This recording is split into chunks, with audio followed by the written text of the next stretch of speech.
Good morning, good morning, good morning everybody. For today's video, actually ako yung naglalakad and magdadrop po ng mga order namin sa JNT na sobrang habang-haba ang aking lalakarin. This moment ba ako'y nahihirapan kasi po napakabigat ng aking dala-dala at hindi ko mapapakita sa inyo.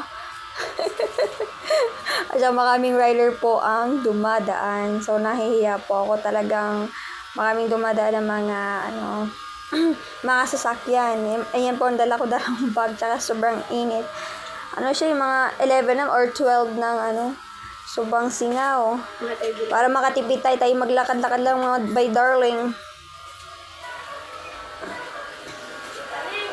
At this moment ako ay naglalakad-lakad lang ay para ako'y malibang sa kilalakad para hindi ko maisip yung layo ng aking lalakari. So kaya tiis-tiis lang.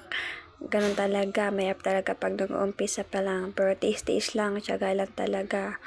Soon, mag-i-expand din lahat. O umapaw din ang blasting mga gym natin. Kasi walang hari dito napipick up sa amin. Tinatamad sila, lalo na pag bagong sale ka pa lang talaga. Kaya ang ginagawa na lang namin, isinalakad na lang namin, hindi na-drop po yung mga item. Ito pong aking nilalakbay everyday. Actually, alternate kami ng ate ko. So, mga hours po is mga 12, mga 11 or 12. Although, hindi matter ka nung araw. But, masingaw po siya. Sobrang grabe talaga. Kaya pawis ko niyan makarating lang sa drop.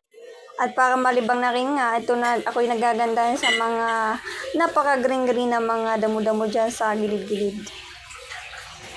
Diba? So, amazing. So, nilibang-libang ko na aking sarili. So, hanggang hindi ako makaramdam ng kapaguran sa paglalakad. Tiis-tiis lang, guys. Ganun talaga kapag mga small business, support the small business. Kapag lumaki din naman ay tayo'y magbabagi ng tulong sa mga taong nangailangan.